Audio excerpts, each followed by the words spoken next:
Okay, welcome everybody to the VKC, the Virtual Kant Congress in a Cosmopolitan Spirit. I'm Andrew Chignell. I'm one of the organizers, along with Professor Karin de Boer and Luis Garcia and Z Kwanbeck, who are all here.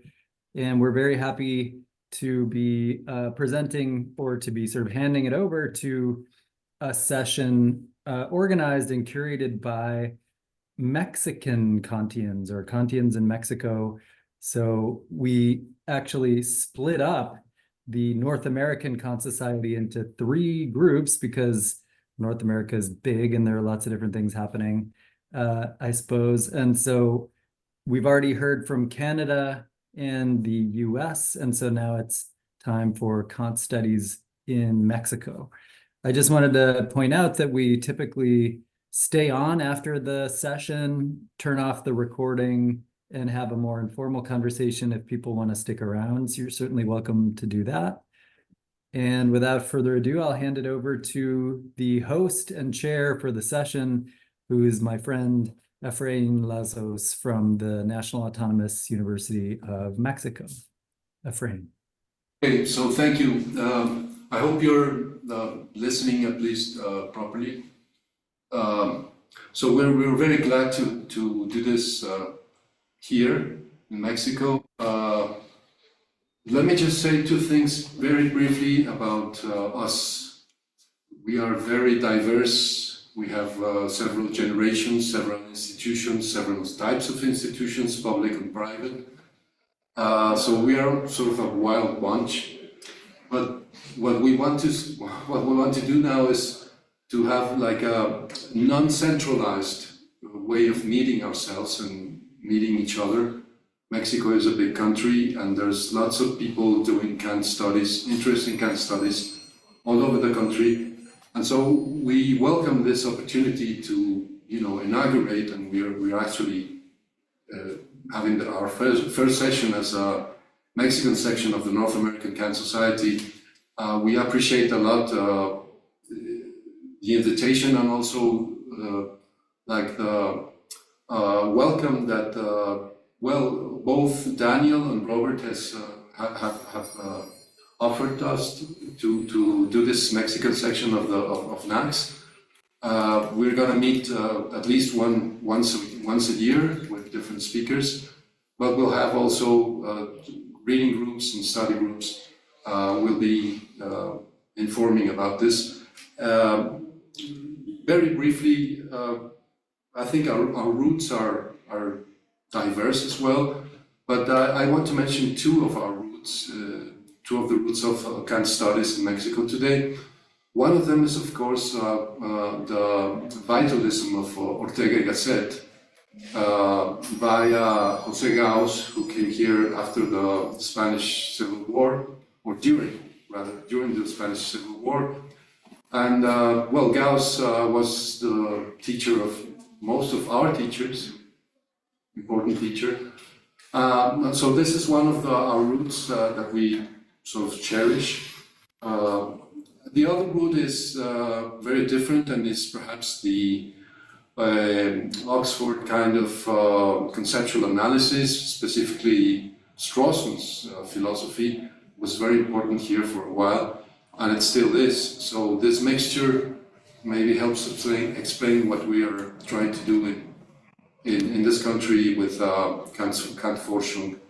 I don't want to take a lot of time in this, and I will, just go to present our speakers.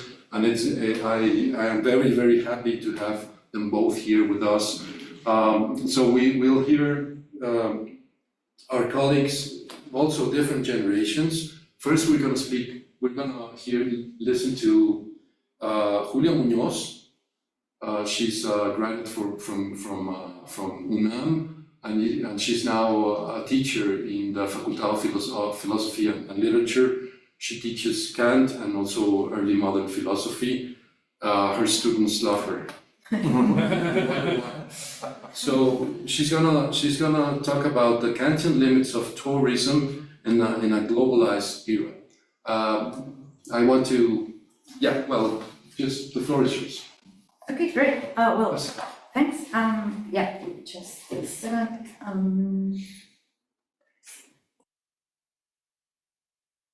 Okay, so I'll try to speak to the camera and to speak really loud, but in case you don't hear me right or anything, you just please let us know. So I want to thank, first of all, Efrain and this space. I'm very glad that I can present this very work in progress with you so that I can hear all that you can say to me to help this work and this research grow. So I'm gonna speak about what could we learn from Kant about modern tourism, and I know that may be like, I don't want to be anachronistic, but I want to argue that we can grasp Kant's concept of hospitality to think modern problems. So I'm just gonna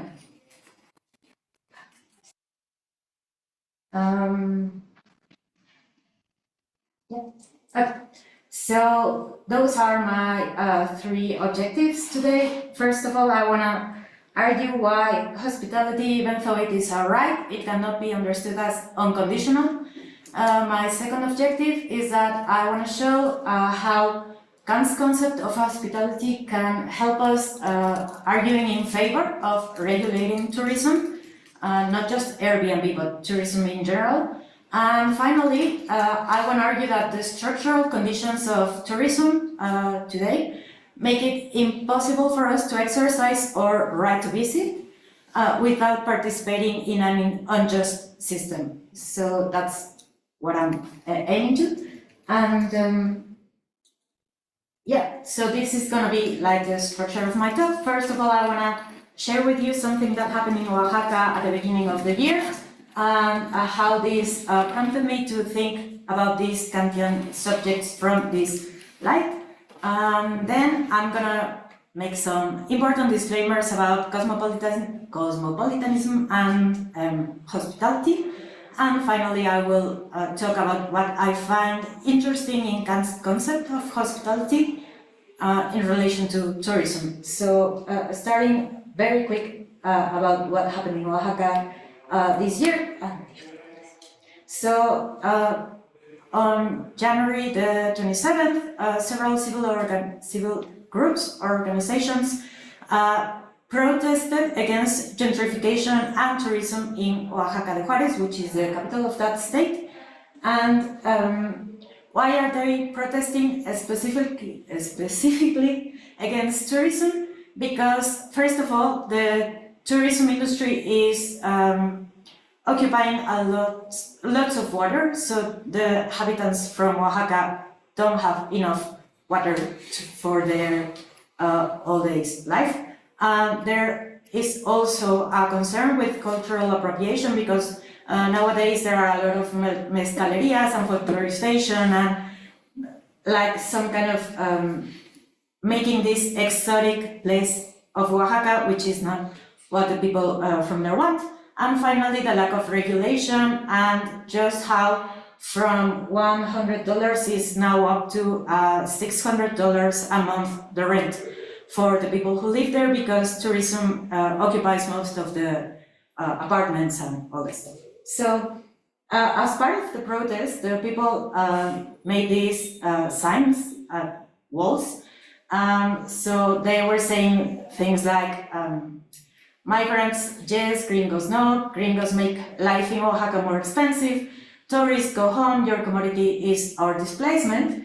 And what I think it's very particular about this protest and this case, because I know that these protests are occurring all around the globe, but what is awful here is that, the next one please, the governor from Oaxaca said that these protests were very racist, and that just writing gringos out was a racist action against white people, and that our Mexican traditions are not like that, and that our original peoples are not racist. And I think that it's a very problematic and ignorant thing to say, but what I want to argue is, why are these protests legitimate, and why couldn't we just swap them and say, oh, they are racist and they cannot write those things on walls as part of a social protest? So what could Kant say about this legitimate aspect of these protests? So the important disclaimers now about the Kantian part.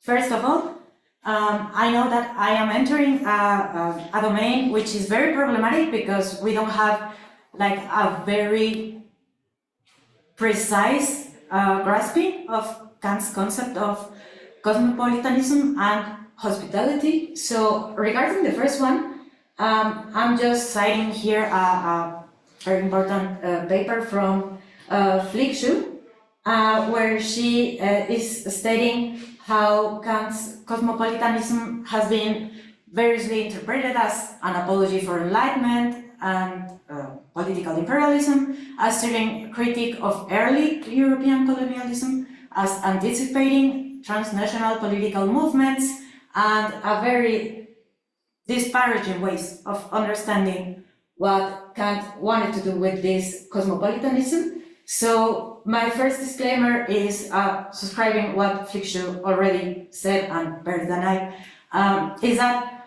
I think when we approach these subjects, we cannot just clearly state what Kant had in mind. We can be as careful as we can in reading him and reading his context, but I think that the fact that we have these mutually inconsistent positions about what Kant wanted out of his cosmopolitanism is a very important warning I should have in mind while treating these things with you. And the second one concerns hospitality, and it's also a very problematic notion, because the first question is, well, hospitality is somehow an enforceable norm? Is about something juridical, about external freedom, or is it more a moral thing about our internal freedom, and which should be our incentive in being hospitable to the foreigners? So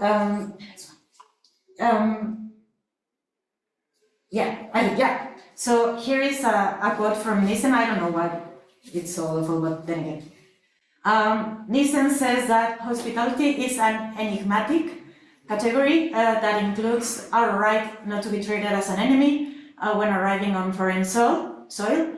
But even though it's a very important concept for Kant's global constitutionalism and cosmopolitanism, it's very difficult to give a precise meaning of what Kant thought should be hospitality and what duties would it entail. No? So, given these disclaimers, that I know that this is very problematic and we have a lot of concerns around these two concepts, I'm gonna very briefly explain the central aspects of Kant's concept of hospitality that I know that we all know, so I'm gonna try to be fast in this point also. So there are four main characteristics of this concept. First is that it has this negative duty to not be hostile. So it's not really clear what should we positively do, but it is clear what shouldn't we do, and we should not be hostile to foreigners. The second characteristic is the right to visit, not to be a guest. I'll be talking about that a little further. Next. And then, just for commercial purposes or for commerce, verkehr, it's not a right, it's a right, not philanthropy. So, for the first characteristic, Kant says that it is a right of a foreigner not to be treated with hostility because he has a right on the land of another. So there has been some discussions of what does it mean to not treat someone with hostility. For example, here, Lazos has argued or questioned what kind of protection would that entail? Is it just asylum, refugees, or any kind of humane treatment for the foreigners? Is it just a negative duty or not, and does it entail that we have to question ourselves or ask ourselves, what do we owe foreigners when they come to our land just for visit? So that takes me to the second characteristic, and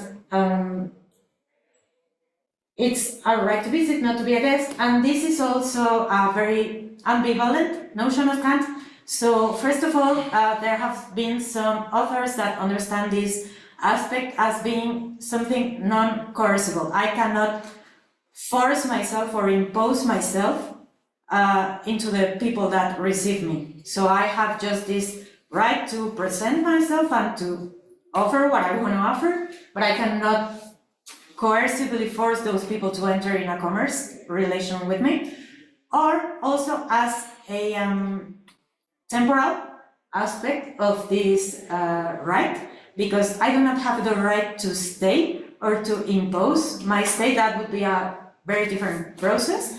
I just have this right to visit temporarily and just go through that country and establish some relations, but I cannot stay there just appealing to this right to visit. So that would be the second characteristic. The third one would be that it's just for commercial purposes, and here I think it's important to understand that many have emphasized how verkehr is meant to be understood as any type of commerce or interaction, not just economical purposes, although I think for current practices of tourism, these commercial purposes are clearly economic or partly economic.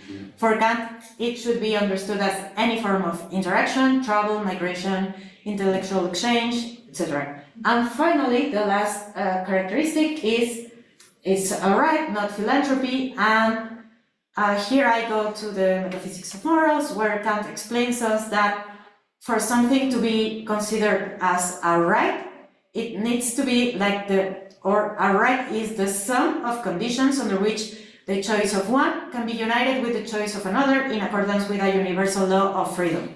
So,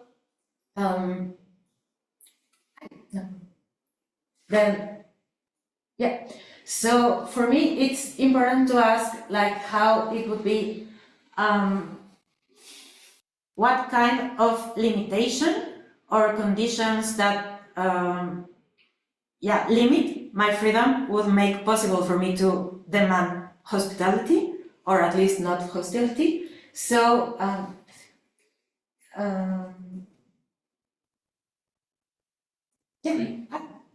okay. So Kant gives us the conditions for this coexistence, and he says that if the foreigner behaves peacefully, he cannot be treated with hostility. But that condition is very important. The foreigner should behave peacefully, and the other condition is that if the foreigner is in danger in his or her homeland, we cannot send them back and we cannot reject them. Those two conditions are what makes this coexistence possible and as a right. And so what I want to argue here and present with you so that we can discuss them further in the Q&A is, first of all, why I think Kant gives or characterizes hospitality as a right but not an unconditional one. First of all, because, on one hand, Kant says that this right to hospitality belongs to any human being in virtue of the right of possession in common of the Earth's surface, but also, like, he's very clearly defending China's and Japan's decision to limit the access to the European merchants. And he's saying, like, well, okay, this right belongs to any human being, but not under any conditions. And I think that China is right in saying, I'm gonna limit the access and I'm gonna tell you under which conditions you can come into my country for commercial purposes, but it's not like we could all just freely appeal or demand this hospitality condition. So, that's why I think this right is very ambivalent, to use Sada's words, because it's like, okay, we should welcome everyone, because we have, all human beings have this common possession of the earth, but we should always keep in mind that restrictions can be legitimate. So in words also of Lasso's paper is neither xenophobia nor colonialism, and that's the middle point that Kant is trying to achieve with hospitality. And Lassos, if I suggests that the right to hospitality stems from the unconditional command not to instrumentalize other agents. And what I want to argue with you and share with you is that I also think that this stems also from the unconditional command to protect oneself against instrumentalization. I should not instrumentalize others, but I should also protect myself from that. And in the Metaphysicals of Morals, Kant talks about this a lot, about this moral self-esteem that we should demand from others. Here are some quotes from Kant. Any person possesses a dignity by which he exacts respect for himself from all other rational beings in the world, and any person should pursue his end, which is in itself a duty, not abjectly, not in a servile spirit, as if he were seeking a favor, not disavowing his dignity, and this self-esteem is a duty of the human being to himself. So part of recognizing our dignity is not to be servile and not to allow others to instrumentalize us. And I think that's going to be very important, because nowadays we have this UN tourism big, big institution that's international and that has a global code of ethics for tourism. But many have argued that this global code of ethics is not only insufficient, but that it's also co-opted by neoliberalism, because, well, tourism nowadays just care about the profits, and it's not clear how this global code of ethics could somehow translate these Kantian demands to our current times and our current practices. So, I'm just here saying just the same, but the next one, please. So, okay, so I think that this Kantian category could help us regulate tourism, or argue why should we regulate tourism. First, in demanding these non-instrumentalizations for ourselves. Also, by asking who can travel, who is the tourist, which kind of people can travel. And here, Nuria Sanchez-Madrid and Nissen have emphasized how Kant is thinking of a European white male rich, or at least with the sufficient means, and that's the foreigner that should be respected or received. No, and I think today we should ask who are the tourists and what does this mean in terms of political injustice towards the places we visit. And the next one is, who can legitimately protest tourism? And here also Professor Saba says that citizens are responsible for criticizing their government in not defending their people enough against these practices. And finally, just to end, the final thing I want to rescue here from Kant about our current tourism practices is that Kant says that we should behave as tourists peacefully, and Sada says that the sole condition of reciprocity is not to behave like an enemy, but that's, like, for me at least, not very clear. What does it mean to behave peacefully, or what does it mean to not behave like an enemy? Because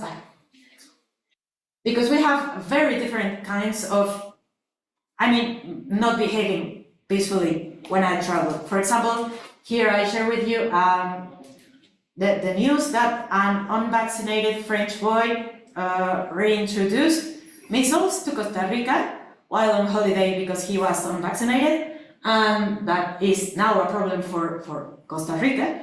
So the kid is not actively being an enemy, but it's endangering the people, the local people. Also, this kind of prerogatives that tourists think they have when meeting the locals, and the right to make photos even if it's not the right moment, or even if it's just an interruption of a very cultural and meaningful moment, or just by going to a very crowded place. And that's why I want to argue that given the structural conditions of tourism, we cannot possibly meet Kantian demand of not behaving like an enemy or being peaceful. Even when we just travel and we don't have these problems like conscious or clearly in our minds, we are not behaving peacefully just by not being conscious of the problem. So I think that it's a very complicated problem for us to meet the coexistential conditions of the hospitality right. And just so concluding remarks, I think that Kant's concept of hospitality can offer a very valuable perspective in current or contemporary debates, not just about refugees or asylum seekers, but also about modern tourism.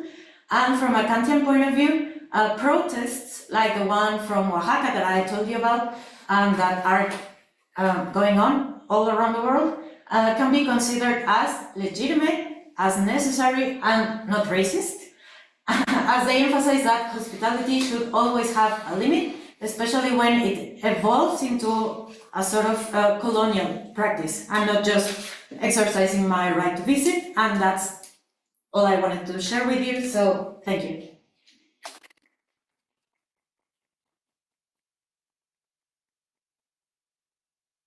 Okay, so now we're moving to the next speaker. So you're gonna talk in German, right? Yes. So this is gonna be in German language. Let me just briefly introduce Gustavo. Gustavo Leiva is a professor, researcher of the Universidad Autónoma Metropolitana in Mexico City. He spent time in Germany. He's a graduate from Tübingen University, right? He's got various contributions to Kantian Forschung, to Kantian research, and he's also done very remarkable work on Mexican philosophy, Mexican philosophy's historiography. So he has a big book on Mexican philosophy for those of you who are interested. And so his talk now will be Linien der Kant-Rezeption in der Philosophie der 20 Jahrhunderts. Please, Gustavo. Okay, vielen Dank. Ich bin erst altmodisch. I am very old-fashioned. I am going to read a text, and I have said to Efrain that I would prefer to speak in German, because Excuse me, sorry to interrupt, but can you maybe swap places so that we can see you better? Yeah, thank you.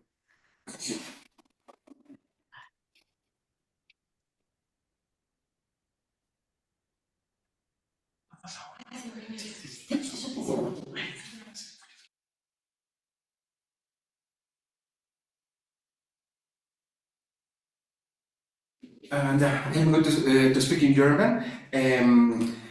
As I said, I am an old-fashioned man, and as Efrain said, we belong to different generations, and I belong to an older generation than Julia.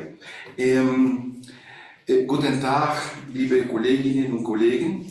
Zunächst möchte ich den Organisatoren dieses virtuellen Kant-Kongresses mit kosmopolitischer Absicht der North American Kant Society, der Universität Louvain, dem Institut für philosophische Forschung in Mexiko und insbesondere meinem Kollegen und Freund Professor Efrain Lassos für die großzügige Einladung zur Teilnahme an dieser Veranstaltung danken. Ich werde meinen Vortrag in der Sprache Kants, in Deutsch, halten. Erstens, als Hommage an den Philosophen, den wir heute feiern. Und zweitens, weil diese Sprache ist, die mir am nächsten liegt, um das auszudrücken, was ich Ihnen heute vorstellen möchte.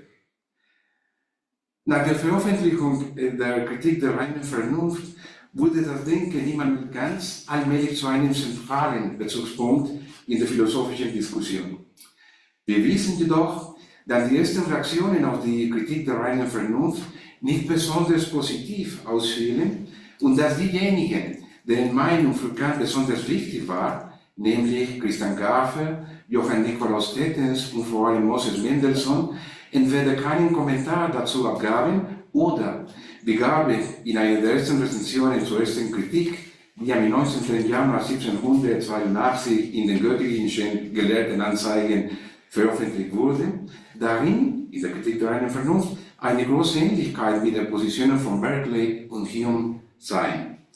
Zunächst als Variante des Hume'schen Skeptizismus interpretiert und in großer Anlehnung an Berkeley analysiert, fand die erste Kritik Kants jedoch allmählich den Widerhall, auf den sein Autor gehofft hatte und der ihn zu Lebzeiten zum bedeutendsten Philosophen seiner Zeit in Deutschland machte, wie ihn wenige später auch Fichte, Schelling und Hegel, Hölderlin und Novalis sowie Schopenhauer sehen sollten.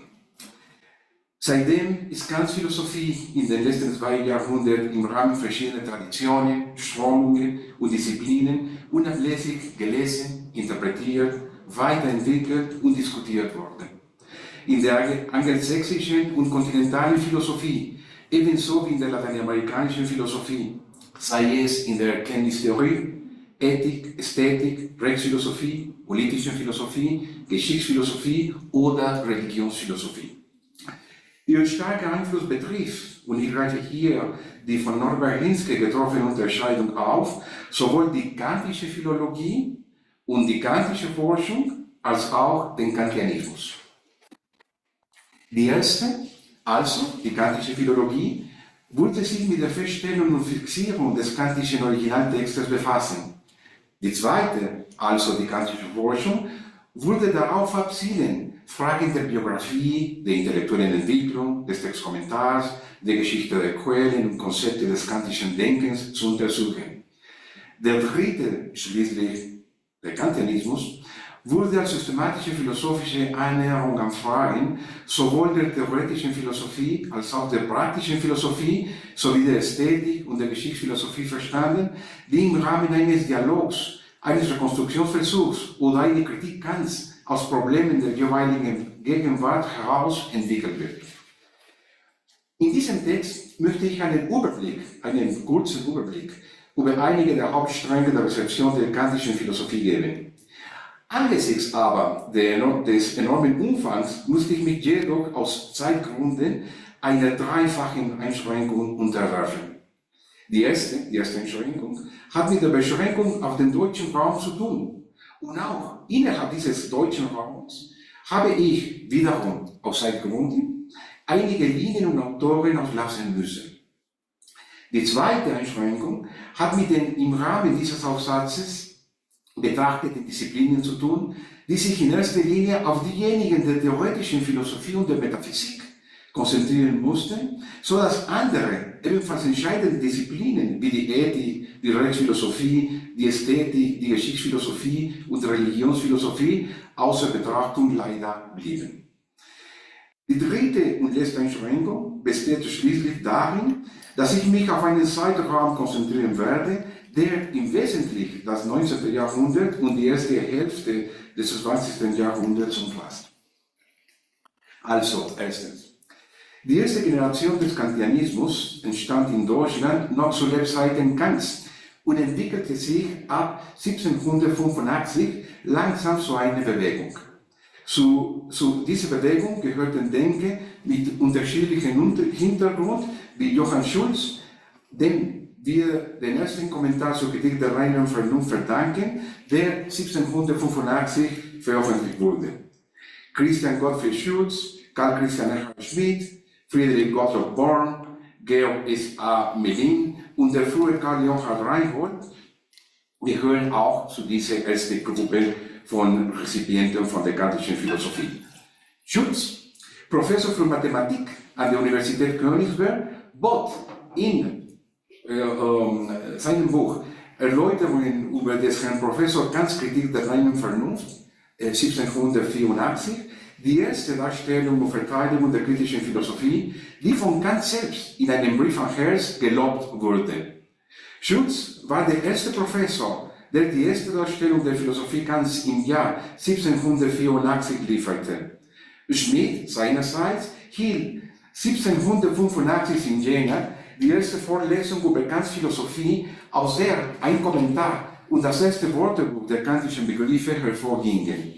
Das Buch hieß Kritik der reinen Vernunft in Grundrisse zu Vorlesungen, nebst einem Wörterbuch zum leichten Gebrauch der kantischen Schriften, publiziert 1786. Born widmete 2 Bücher der Verteidigung Kants in einem Buch betitelt Versuch über die ersten Gründe der Sinnenlehre 1788 und Versuch über die ursprünglichen Grundlagen des menschlichen Denkens 1791. Und ihm, Born, verdanken wir die lateinische Übersetzung von Kants Werken, die zwischen 1796 und 1798 in 4 Bänden unter dem Titel Immanuelis Canti Opera ad Philosophiam Criticam veröffentlicht wurde. Medin seinerseits gab ein monumentales enzyklopädisches Wörterbuch der kritischen Philosophie, so heißt das Buch von Medin, 1787 bis 1803. In 6 Bänden hat er dieses Werk veröffentlicht, das eine wichtige Quelle für das systematische Studium der kantischen Philosophie darstellte. Einige Kant-Forscher haben zu Recht gesagt, dass diese Generation durch eine sogenannte buchstabengetreue Rezeption Kants gekennzeichnet war und hauptsächlich an Enzyklopädien, Handbücher und Kommentaren arbeitete, um Kants Philosophie zu erklären und zu verbreiten. Für die erste Gruppe lag die Grundintention von Kants Philosophie in der doppelten Definition von Grenzen, die auf seiner zentralen Unterscheidung zwischen Erscheinungen und Dingen an sich beruht. So wurde die kantische Philosophie einerseits als radikale Kritik der Metaphysik im Bereich der theoretischen Philosophie verstanden, weil die Metaphysik die Grenzen aller möglichen Erfahrungen überschreitet. Andererseits war aber auch klar, dass die Wissenschaft keine befriedigende Antwort auf die großen metaphysischen Fragen geben könnte, da sie, die Wissenschaft mit der Welt der Erscheinungen verbunden blieb. So löste die in der Kritik der reinen Vernunft angebotene transzendentale Begründung des Wissens eine Diskussion aus, an der sich namhafte Philosophen sowohl der Leibniz-Wolff-Schule als auch des Hume'schen Empirismus beteiligten, um ihr zu widersprechen. Zu diesen Philosophen gehörten Ernst Plattner, Dietrich Tiedemann, Christoph Meiners, Christian Gottlieb Seele, Johann Georg Heinrich Feder und Johann August Eberhard. 3 Reaktionen waren für Kant besonders wichtig und spielten sogar bei der zweiten Auflage der Kritik der reinen Vernunft eine ganz wichtige Rolle.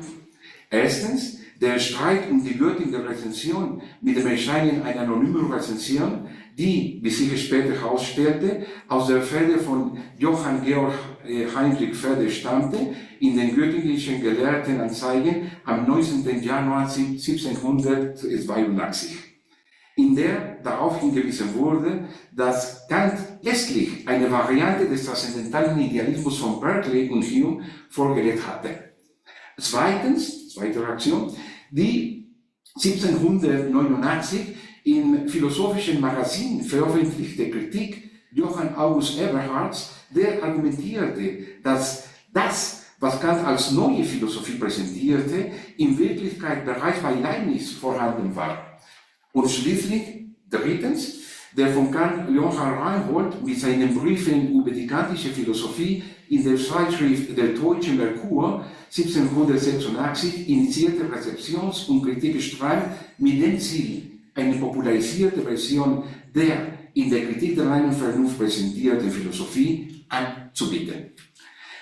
In seiner Elementarphilosophie entfernte sich Reinhold jedoch von Kant, was einen Göttinger Professor Feders Schwiegersohn Gottlob Schulze Dazu veranlasste Reinhold und indirekt auch Kant, in einem Text mit dem Titel Enesidemus zu kritisieren, der zunächst anonym blieb.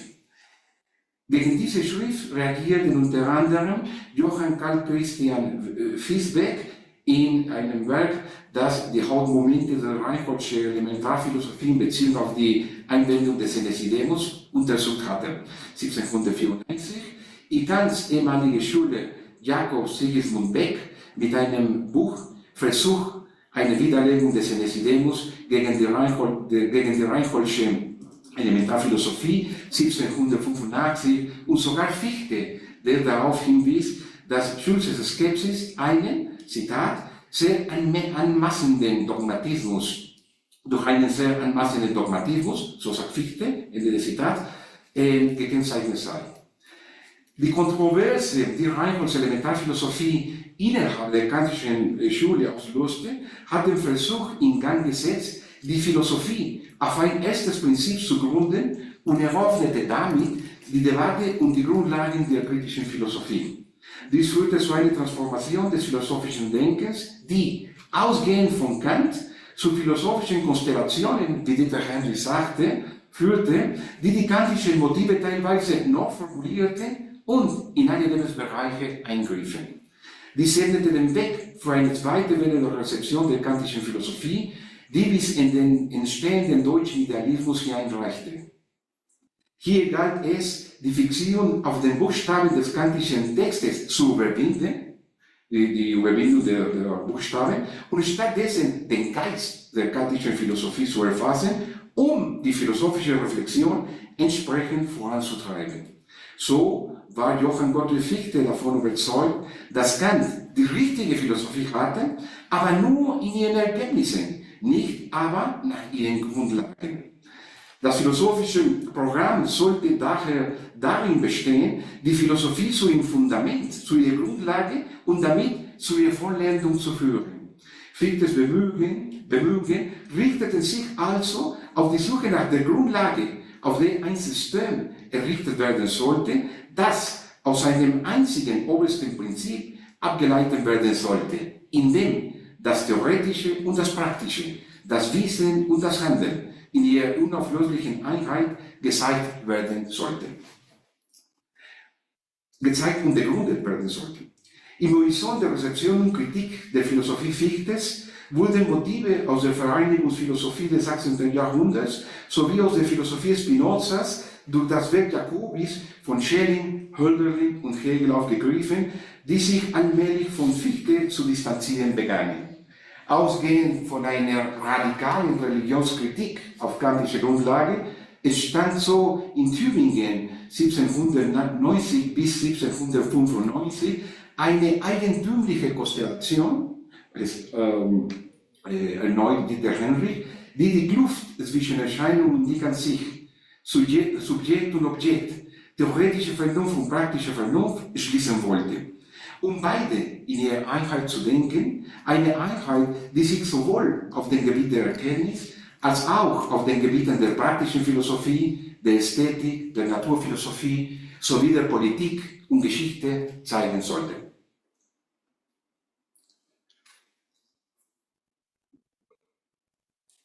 Nachdem sich die Hegelsche Philosophie in der Mitte des 19. Jahrhunderts akademisch und politisch etabliert hatte, begann im letzten Drittel des Jahrhunderts ein langsamer Niedergang des Hegelianismus. Ein Grund dafür war zweifellos die explosionartige Entwicklung der Naturwissenschaften sowie der Mathematik und Logik am Ende des 19. Jahrhunderts.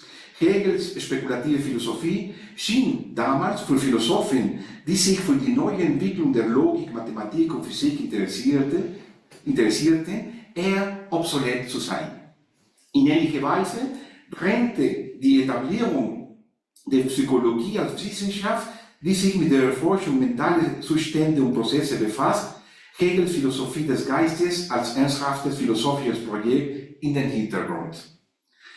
In diesem Zusammenhang wurde das Interesse an der Philosophie Kants wieder belebt, insbesondere an der theoretischen Philosophie Kant, im Rahmen der als Neukantianismus bezeichneten Bewegung, die in Deutschland vor allem im letzten Drittel des 19. und zu Beginn des 20. Jahrhunderts zur dominierenden Philosophie avancierte.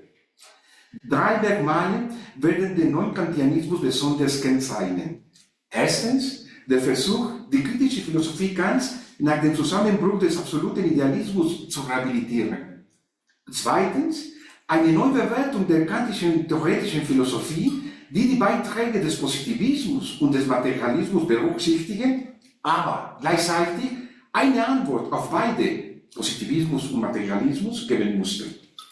Drittens, eine ausgeprägte Orientierung auf eine fast ausschließliche Beschäftigung mit erkenntnistheoretischen Problemen.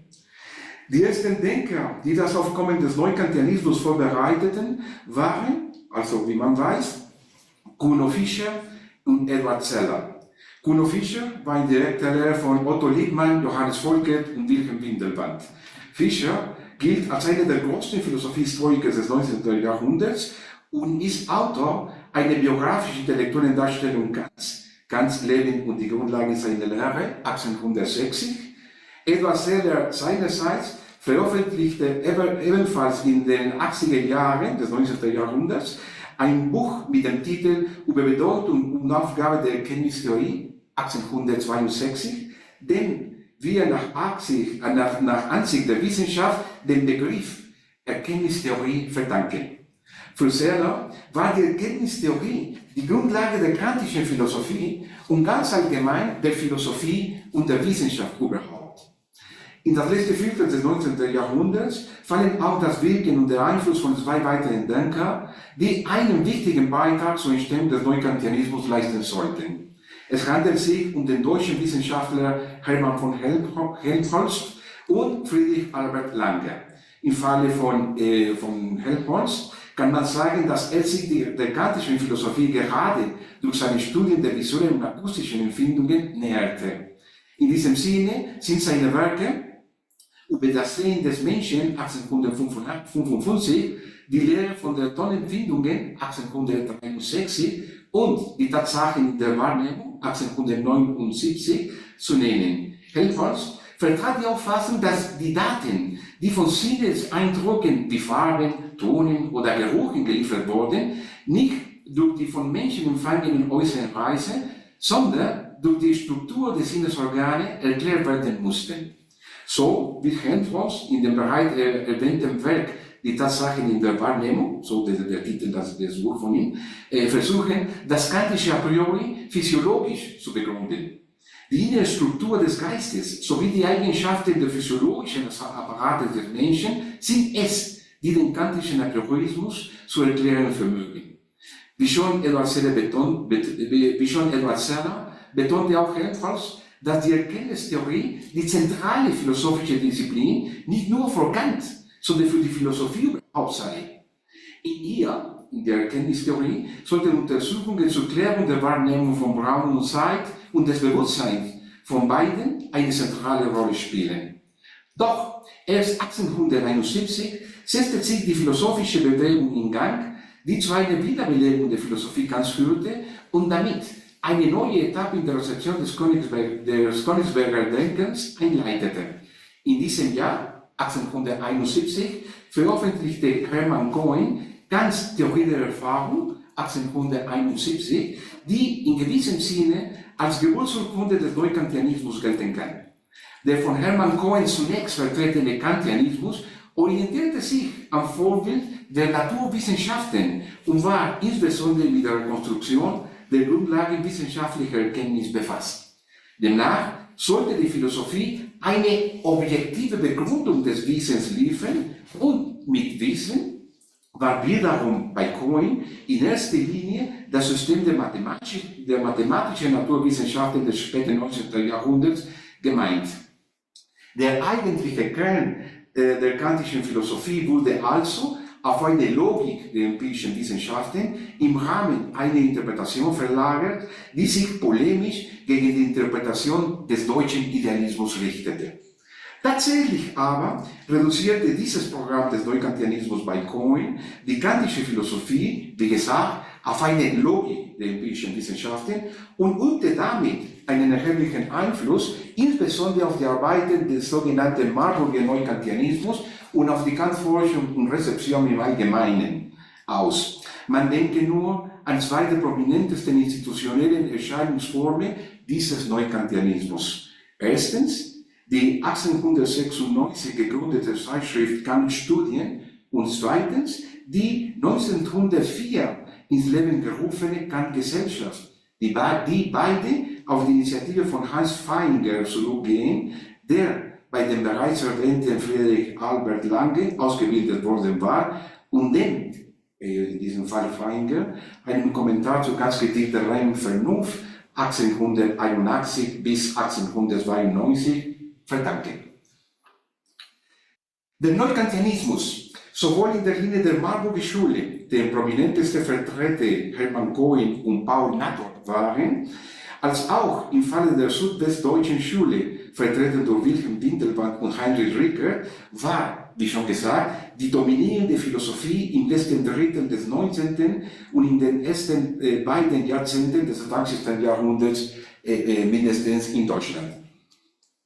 Sowohl der Einbruch der Phänomenologie mit der Veröffentlichung der logischen Untersuchungen im Jahr 1900 und später mit dem Erscheinen von Ideen 1 im Jahr 1913, als auch der Vorsprung des Marxismus, insbesondere des von Georg Lukács in Geschichte und Klassenbewusstsein 1923 und Karl Korsch in Marxismus und Philosophie auch 1923 entwickelten unorthodoxen Marxismus, sowie der später als kritische Theorie bekannt gewordene Strang, werden diesen Bereich oder diese Dominanz des Neukantianismus durchbrechen. Sowohl Phänomenologie als auch Marxismus haben einen Bruch repräsentiert gegen die Herrschaft des Neukantianismus, obwohl sie in beiden Fällen die produktive Rezeption, den Dialog und die Kritik der kantischen Philosophie fortsetzen werden.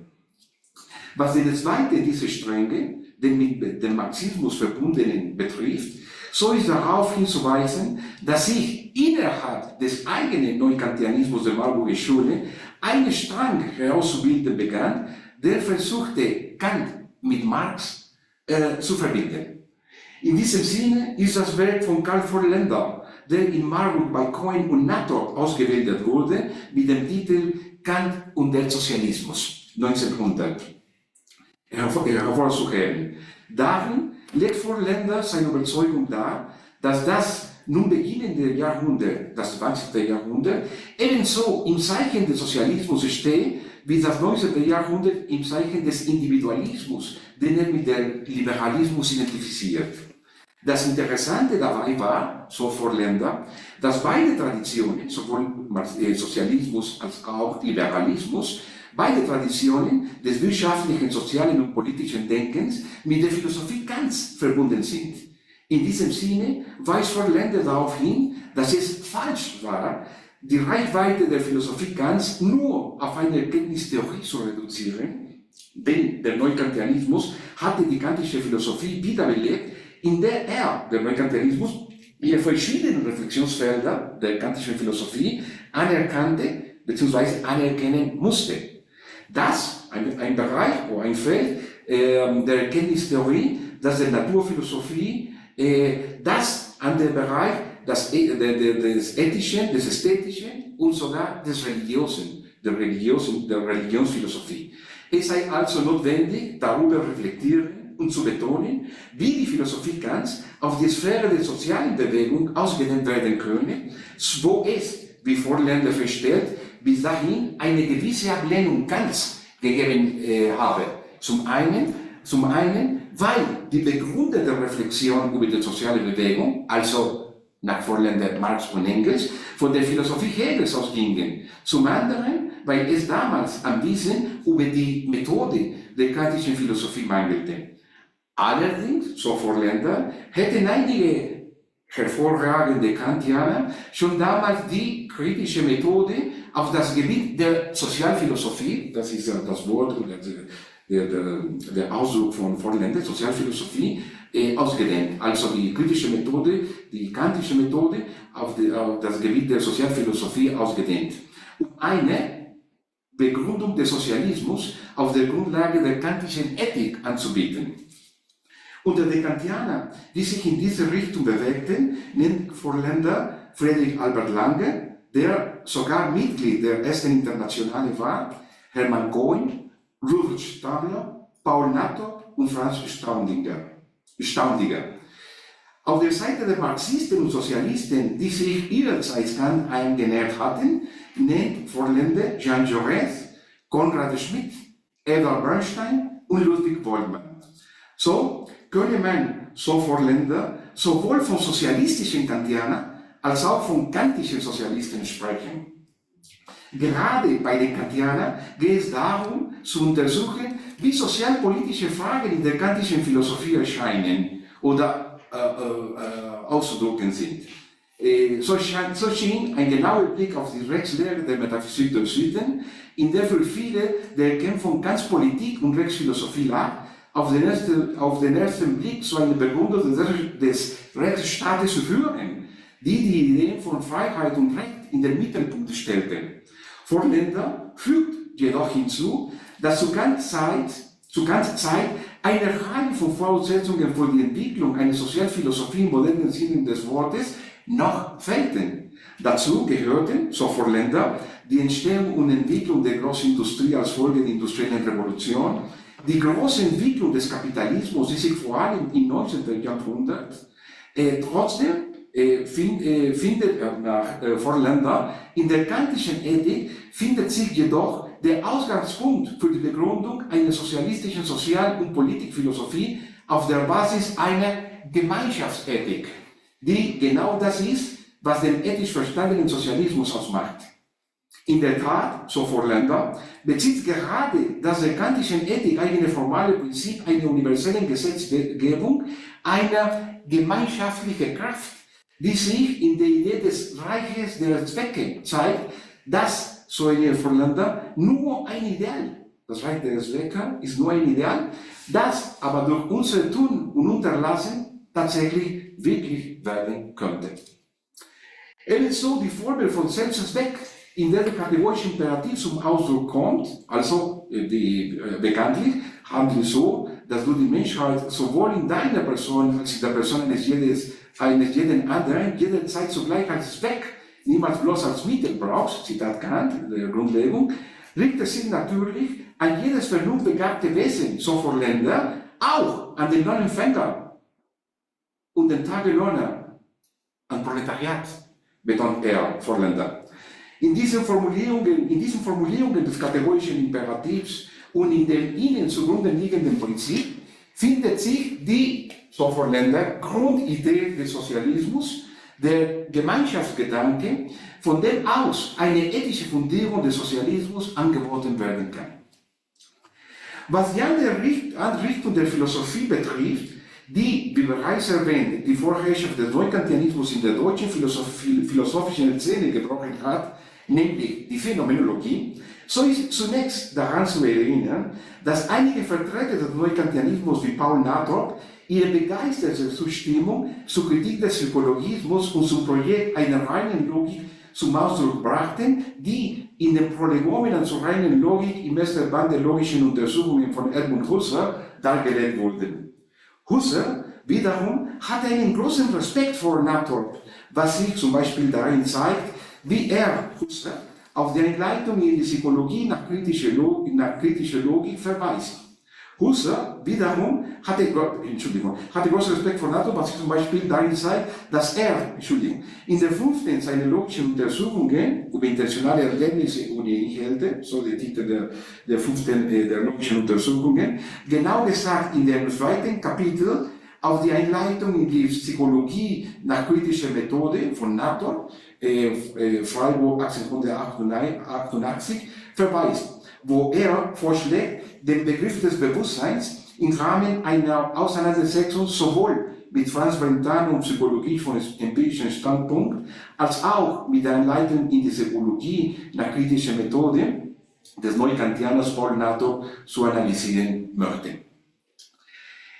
In dem Projekt der Radikalisierung und Verschiebung der Phänomenologie in Richtung einer fundamentalen Ontologie, die durch die Frage nach dem Sinn des Seins in Heideggers Werk aufgeworfen wurde, werden wir jedoch Zeuge einer radikalen Kritik des Neukantianismus, die zu einer neuen und sehr kühnen Neuinterpretation der Philosophie Kants führen wird.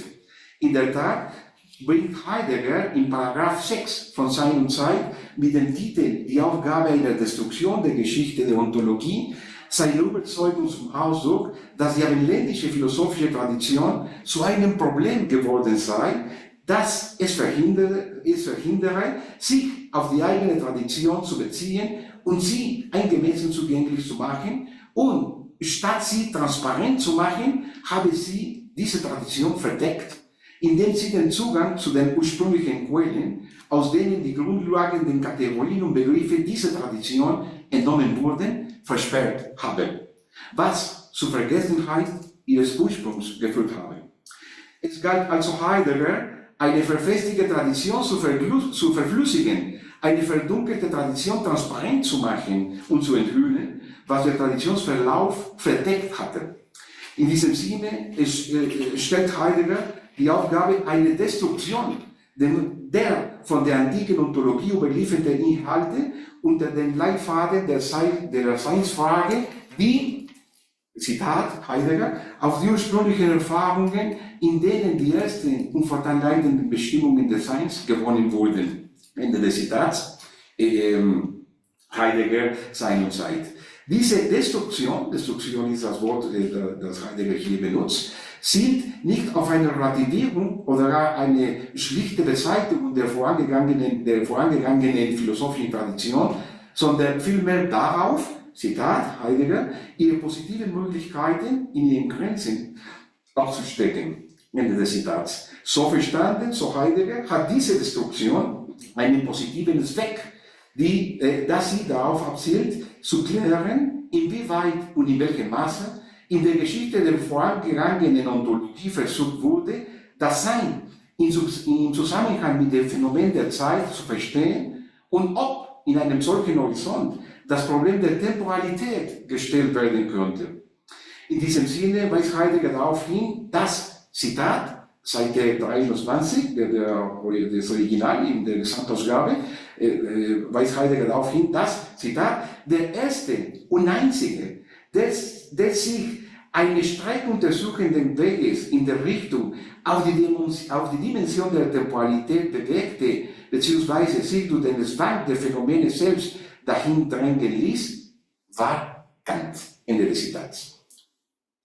Heidegger sieht diesen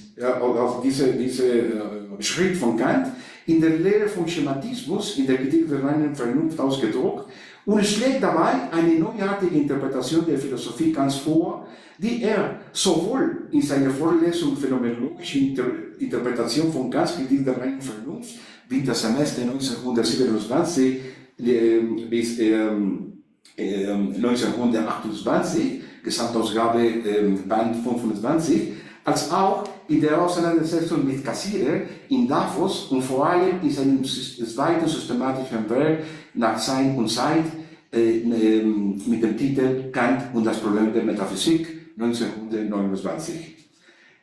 In der Tat fand die später als Davose Disputation bekannt gewordene Tagung vom 17. März bis 6. April 1929 in der gleichnamigen Schweizer Stadt im Rahmen des zweiten internationalen Davoser Hochschulkurses mit dem Generalthema Mensch und Generation Stadt, an dieser Veranstaltung, an diesem Kongress, an dieser Tagung, in dem Heidegger und Cassirer auch Otto Friedrich Wollnow, Leon Brunswick, Rudolf Carnap, Eugen Fink, Karl Reinhardt, Herbert Marcuse, Maurice de Gantillac, Emmanuel Levinas, Joachim Reuter, Alfredson Retter und Norbert Elias teilnahmen. Im Rahmen dieser Disputation beginnt Cassirer mit der Frage an Heidegger, was Heidegger mit dem Neukantianismus genau meint, was was der Feind ist, so Kassirer, gegen den Heidegger sich richtet in dieser Kritik am Neukantianismus. Und warum sich die phänomenologische Kritik der neukantianischen Kritik aufdrängt, wobei er, Kassirer, außerdem feststellt, dass er, Kassirer, in Heidegger einen Neukantianer gesehen hat, wie er es nie vermutet hätte. In seiner Antwort assoziiert Heidegger den Neukantianismus undifferenziert sowohl mit Vertretern der Marburger Schule wie Cohen als auch mit solchen der zusätzlichen Schule wie Windelbach und Rickert. NATO erwähnt Heidegger merkwürdigerweise nicht und charakterisiert Heidegger den Neukantianismus allgemein durch die Reduktion der Philosophie auf eine Erkenntnistheorie, insbesondere auf das Wissen der physikalisch-mathematischen Wissenschaften, die weder nach dem Seienden noch nach dem Sein fragt und weist Heidegger darauf hin, dass sogar Husserl selbst zwischen 1900 und 1910 in den Neukantianismus zurückgefallen war. Man versuchte ebenfalls,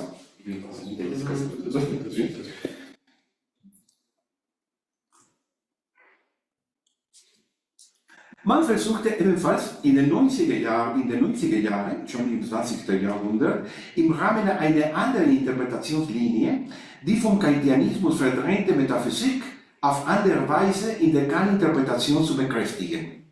Das ist eine andere Linie als die von Heidegger. Hier findet sich eine weitere Interpretationslinie Kants, die manchmal als metaphysische Schule oder historische Metaphysik bezeichnet wird. Die Anfänge dieser Interpretationsvariante finden sich in den Arbeiten von Heinz Heimsweg, Metaphysische Motive in der Ausbildung des kritischen Idealismus, 1924, und in seinem Aufsatz Persönlichkeitsbewusstsein und Ding an sich in der kantischen Philosophie, auch 1924, in Max Wunds Kant als Metaphysiker, 1924, und Johannes Volkets Kant als Philosoph des Unbedingten, auch 1924. Die drei Werke wurden veröffentlicht im selben Jahr, 1924. Sowie in der von Heideggers Kant-Interpretation beeinflussten Variante. Heinz Heimsweg hatte zunächst bei Wilhelm Dilthey in Berlin und später bei Cohen und Natrop in Marburg studiert und sich bei letzterem, bei Natrop, über Leibniz habilitiert. Die Überzeugung, die seine Kant-Interpretation beseelt, ist, dass der Königsberger Philosoph in erster Linie ein großer metaphysischer Philosoph war. Das hat er weiterentwickelt in einem monumentales Werk, Transzendentale Dialektik, ein Kommentar zur Kantskritik der reinen Vernunft, 4 Bänder, Berlin 1966, 1971. Wie bereits erwähnt, entwickelte sich Heimswegs Interpretation im Horizont eine Auseinandersetzung mit und in Abgrenzung zu den auf der Seite des Neukantianismus entwickelten Interpretationen Kants, die ganz weiter vor allem nicht im Bereich der Metaphysik, sondern, wie schon gesagt, im Bereich der Erkenntnistheorie ansiedelten. Die Grundüberzeugung dieser Kant-Interpretation war, dass eine historisch und philologisch fundierte Schließung der Texte und der Philosophie Kants die Missverständnisse der neukantianischen Interpretation korrigieren sollte. So sollte zum Beispiel die Trennlinie zwischen vorkritischer und kritischer Schaffensperiode und philosophischen Periode Kant in Frage radikal gestellt und sogar aufgegeben werden, zugunsten einer Kontinuität in der philosophischen Entwicklung Kants, bei der nicht so sehr die Nähe zu Hume, sondern vielmehr die Verortung der kantischen Philosophie im Horizont der deutschen Philosophie seit Leibniz im Vordergrund stand. Vor allem aber ging es ihm darum, im Gegensatz zur neukantianischen Interpretation die metaphysischen Motive Kants wieder in den Vordergrund zu rücken. Im Gegensatz zum Ansatz des Neukantianismus vertraten also die Anhänger dieser Interpretationsvariante die Auffassung, dass Kant die Philosophie keineswegs auf die Erkenntnistheorie habe reduzieren wollen und damit nicht nur die Geometrie und die Newtonsche Physik habe begründen wollen. Vielmehr sah er, Kant, die Aufgabe der Philosophie darin, eine Metaphysik, zum Beispiel im praktischen Bereich, als praktisch-dogmatische Metaphysik, auf eine neue Grundlage zu stellen. Gottfried Martin, der zuvor bei Paul Nator, Edmund Husserl, Nikolai Hartmann und Martin Heidegger studiert hatte, war einer der Schüler Heinz. Ihm, Gottfried Martin, verdanken wir die Veröffentlichung eines Werkes mit dem Titel Immanuel Kant, Ontologie und Wissenschaftstheorie 1951, in dem er sich daran machte, die Kritik der reinen Vernunft aus einer ontologischen Perspektive zu interpretieren, die insbesondere von Nikolai Hartmann, Martin Heidegger und dem bereits erwähnten Heinz inspiriert war. In diesem Sinne bringt Gottfried Martin gleich bei der Vorstellung dieses Werkes seine Überzeugung zum Ausdruck, dass Kants erste Kritik wie ein weites Meer ist, das von zwei großen Strömungen gespeist wird. Nämlich die eine ist diejenige, die aus der modernen Naturwissenschaft kommt, die andere die der Ontologie. In diesem Sinne würdigt Martin positiv das große historische Verdienst der Neukantianer, die Bedeutung der Naturwissenschaften, insbesondere der Physik, für die kantische Philosophie herausgestellt zu haben.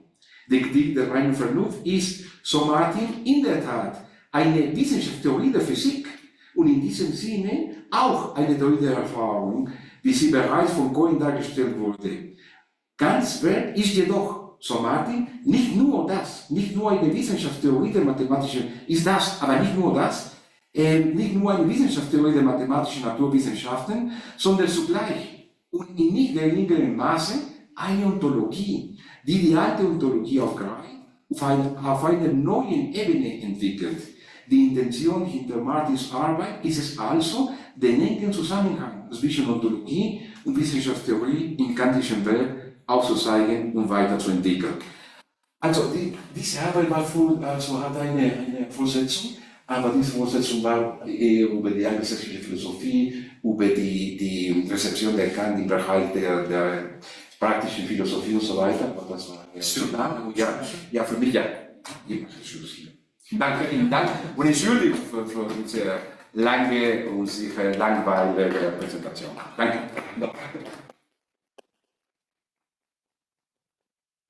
Okay, so we'll switch to English now. Yes, we have plenty of time for comments and questions. So we'll be taking your questions for Julia and Gustavo now.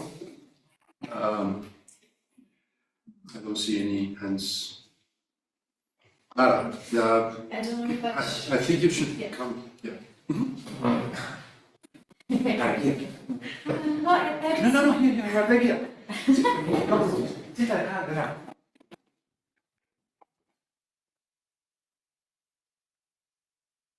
Thank you very much to both. And I have one question for Julia, one question for Gustavo. So the first one is on the relationship between colonialism and tourism. Because you wrote in the slide, if I remember it correctly, that there are some developments of tourism that might lead to colonialism. And then I started wondering on how we could legitimately expand the notion of colonialism in this way, and what are the distinctions, because of course one might think, okay, but colonialism usually implies settlement, and usually it implies also a sort of intention, while some kinds of tourism might endanger the land and the people we are going to visit in a sort of systematic way, in the sense that I don't want to endanger anyone, but I don't know, I'm flying to a land far away from here, so this has some implication for ecology and also, but there is no direct intention on it.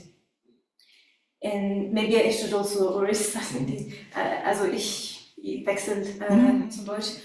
Also ich hatte eine Frage über die Rezeption von Kant in Johann Friedrich Herbert, weil viele Also er ist irgendwie nur eine Fußnote in der ganzen Rezeption, aber ich interessiere mich sehr dafür und deswegen ich wollte wissen, was denkst du, ob er doch eine wichtige Rolle hat oder nicht und wieso man vergesse ich immer über. Danke. This is his representative list.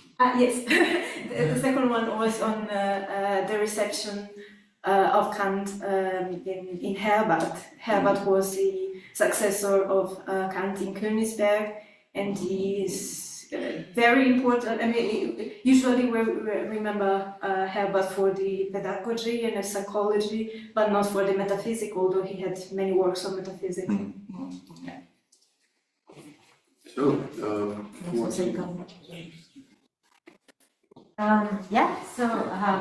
Hi again. Thanks, Lara, for the question. I would say that what I am identifying as colonialist is the tourism industry, not as much as I don't argue that each individual tourist is a colonizer, because I don't think that works that way, but I think that it's a very colonialist industry because, for example, we could argue that the most expensive hotels and the ones that occupy more resources are normally they do not belong to the local people. Instead, they are big transnational industries or, I don't know, firmas, corporations.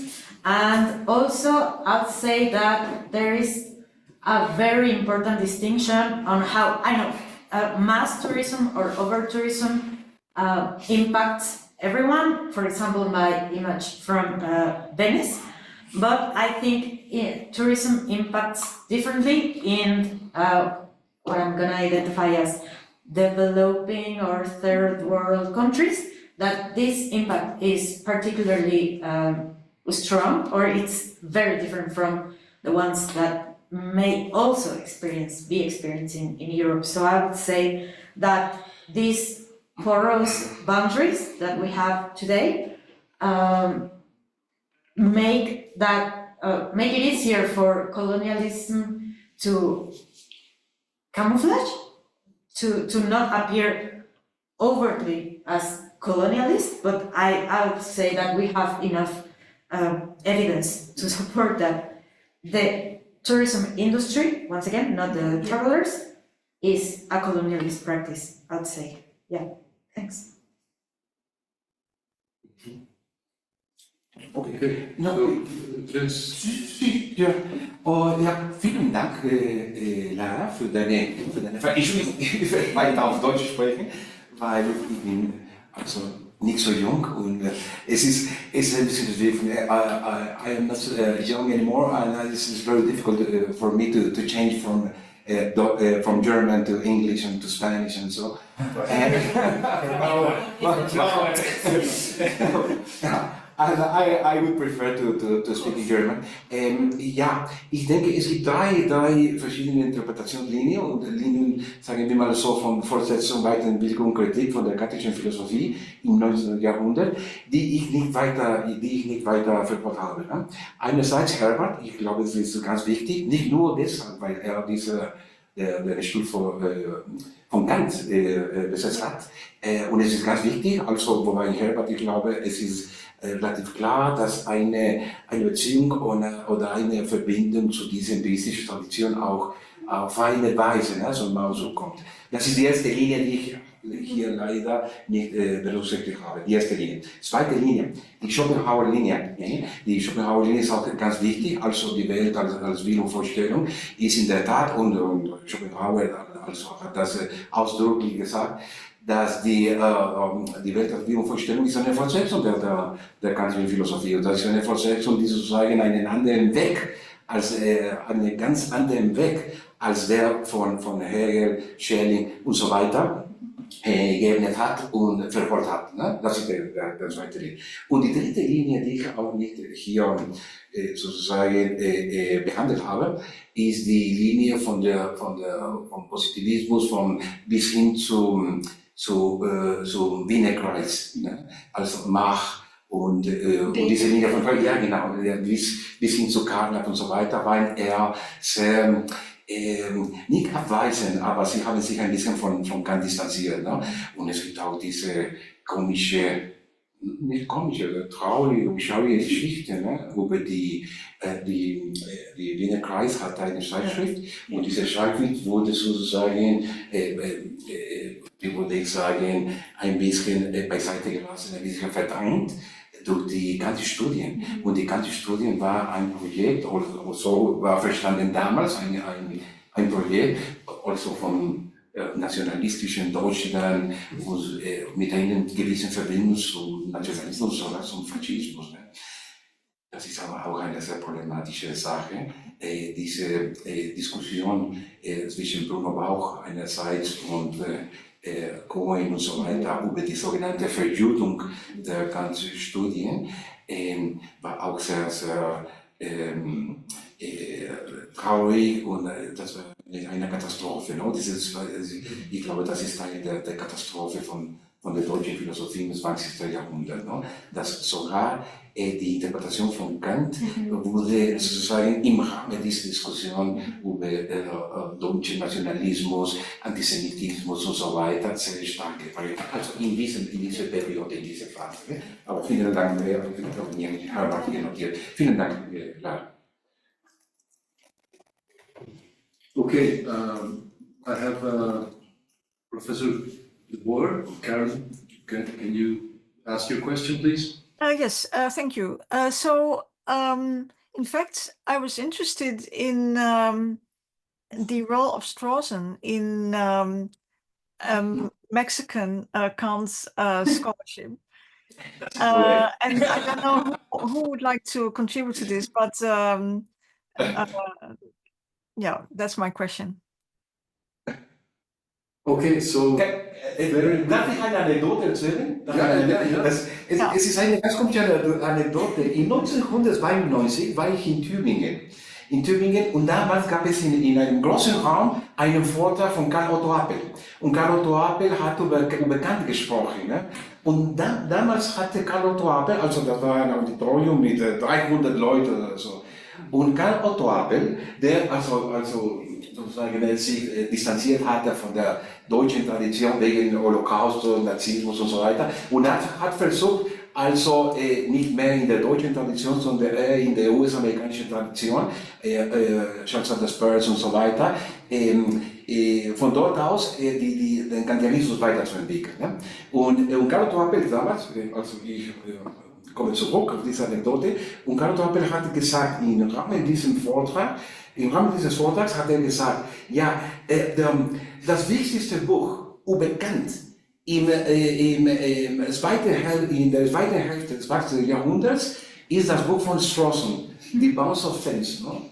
In Deutschland war ich voll schockiert. Und, ja, das war nur die Anekdote. Ne? Aber also nicht nur in Mexiko, ich glaube, in Deutschland überall ist auch der Einfluss von Strawson, von dieser Lektur und Interpretation von Strawson sehr stark gewesen. Entschuldigung.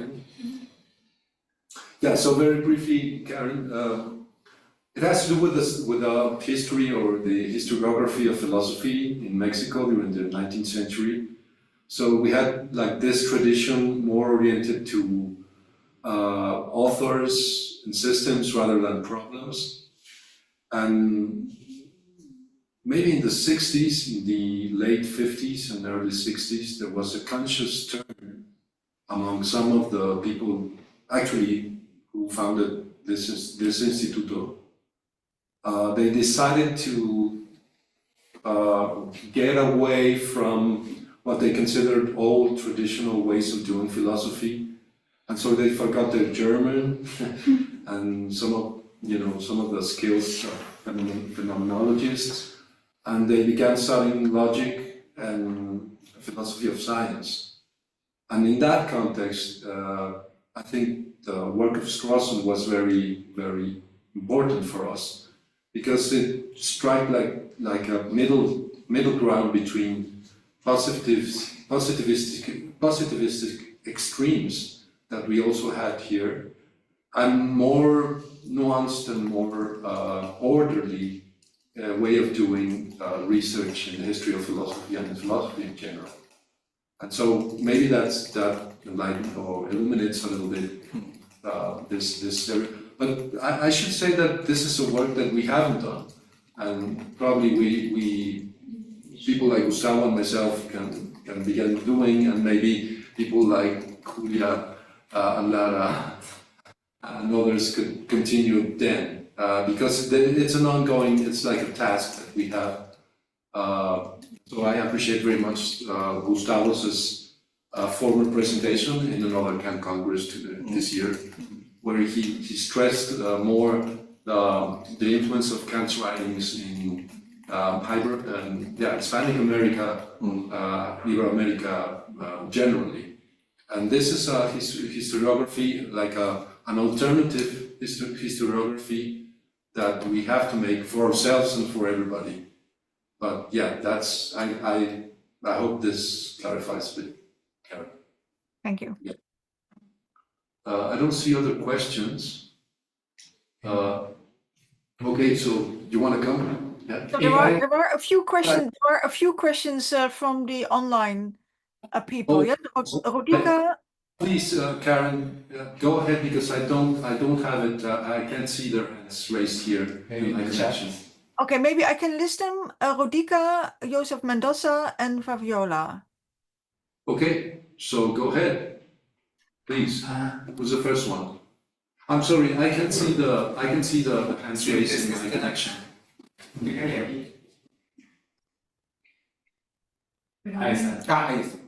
Great. Well, okay, so I'll then, speak if that's okay. Rodika, I know you were up first, but Julia, I thought your presentation was wonderful. Just an application of Kantianism to hospitality, both the critical and analytical, and you know, it was just really very fine. I enjoyed the presentation and the visuals as well. They were great.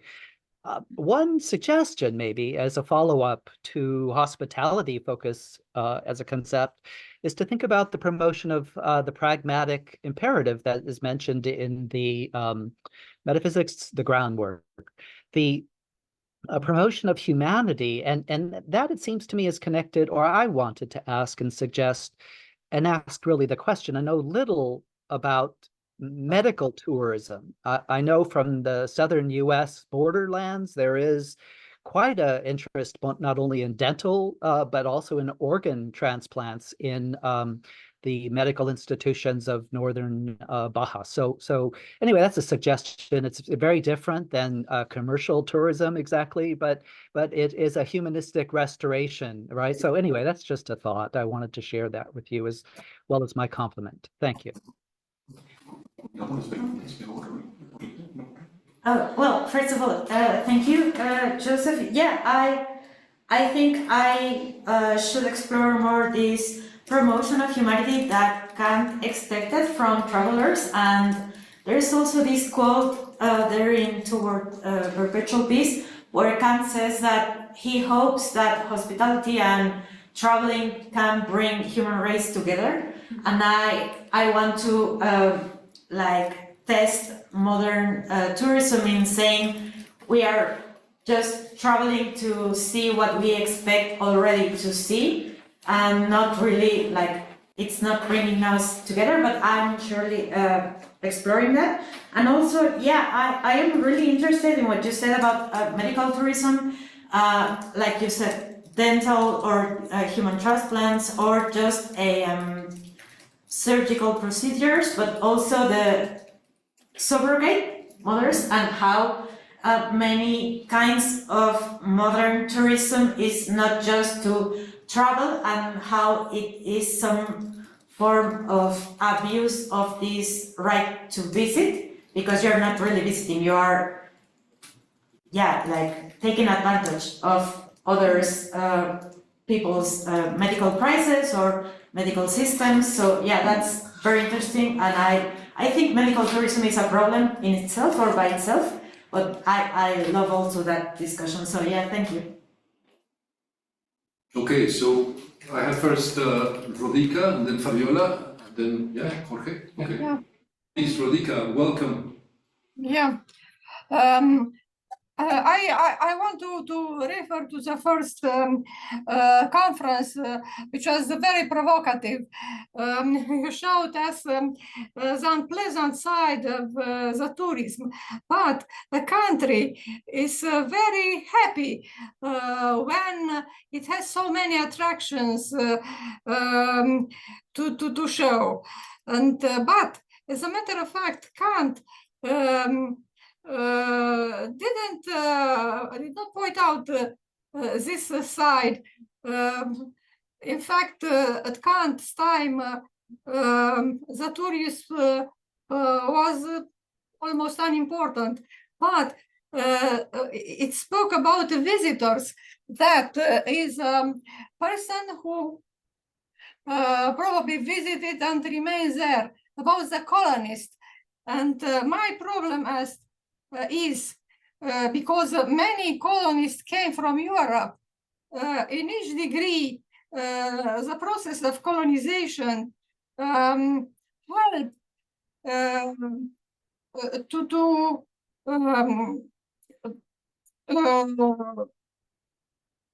marks the beginning of Kant's philosophy in Mexico, because I believe that it was somewhere important from the colonists, from this process, from the people coming from Europe. This is one question, and another one is a problem of translations. Can you use the translation from the Spanish translations? Because I have heard at the Rome Congress of Philosophy that in Brazil, it is difficult to use Portuguese translations made in Portugal because there are some differences, not only lexical, but in the grammar. But what is your situation with the Spanish language and the translation you have in from Kant's work? Thank you. From both the conferences. Well, thanks. Yes, I agree with you that I should not be anachronistic in saying that Kant explicitly is thinking in tourism the way we do when he talks about these foreigners or these visitors and how he's thinking in particular colonialistic practices from Europe towards Africa or America and these sugar islands that he's especially emphasizing in the work of perpetual peace. And also, I know that I should be more responsible philosophically, not just Kantianly, in explaining myself how I think colonialism has evolved. Like we do not have a precise concept on whether the term colonialism is expressing the same thing today, because now we have this globalized era where not so much the economical aspects of our world are bounded by these states. So I'd say that I have to be more careful about that. And about our translations, for today, I used like the Spanish, the English translation, and also I consulted the German original version, but we have here someone who has actually translated. So I'll say that for that, I'll prefer to darte la palabra about the Spanish translations on Kant. About the Spanish translations of Kant. I think we have here in Mexico a project. That is the project of the Biblioteca Immanuel Kant. And in the framework of this project, we have translated some works of Kant. For example, the Kathedralen Vernunft had this eine zweisprachige, eine bilingual translation. This was made by Mario Caimi, that is an expert, Argentinian expert, and I'm very good expert on scholar in Kant philosophy, and that is eine very very good translation. I think this is maybe a better translation than the French translation or the Italian translation. That of Mario Caimi, because it's a bilingual with an introduction, with a bibliography, and so this is very, very interesting. And in this Biblioteca Kant, we have also published the Submarine in Freedom. I made this translation, and the Critique de la Praxis Infernus by Dulce Maria Granja. All these are bilingual translations. And die Progresso, die Fortschritte der Metaphysik und die Beobachtung mit das Gefühl des Schönen und des Illusion. Das ist klar. Und das ist ein Projekt, und we hope that this project can weiterentwickelt werden, can be developed and can be continued. So, Yeah. yes, go ahead. I'd just like to add something to the translation, because I was in the Brazil group, Kantian group presentations. I know where your question is coming from. I just wanted to say that previously I thought it was a disadvantage not to know the original language. And I'm speaking of Kant. We could apply it to other authors. But in Spanish, we have a very old translation. We actually began studying with that old translation by a Cuban named Perojo. It was still the Spanish Empire, and it was still part of the Spanish Empire, but it was Cuba. So Perojo, who was a Cuban Spanish, translated the first critique. And this is I think one of the first translations overall. And comparing translations, we now have a very technical translation of the first critique. Gustavo just mentioned the one that was issued by Mario Caimi, which is very, very, very careful and very, very nice. But we have other translators. Also, Manuel Garcia Morente was a great translator. And these were people, Manuel Garcia Morente came along also with Gauss, with the Spanish Civil War. And so they came here and established here, and they did great work for the dissemination of the Kantian philosophy. So I tend to see translations as an advantage. We are seeing a lot of new translations of the groundwork. There's a traditional one, not so long ago. There were two of them, one by Dulce Maria Granja, and the other one by Roberto Rodriguez Aramayo. But we now have at least two more. One by Manuel Sanchez Rodriguez in Granada, and the other one by Moledo. And there's another one by Juan Mardomingo. So we have several translations of several of the works. So I tend to see that as an advantage rather than as a handicap. Well, thanks for your question. Fabiola, please, if you can raise your question. Thank you. I only had a comment to Julia's presentation. When you were saying that the right to visit is not unconditional, I understand that you were trying to find a way to set limits to visitors, or to the quantity of visitors in some places. But another way of making the same claim is by following Arthur Ripstein when he's arguing, or he's just emphasizing that that is right to visit, or the relation between the visitor and the host country, is not unmediated. It is a mediated relationship by the public system, by the laws of the host country, and also by the public law of the visitor's own country.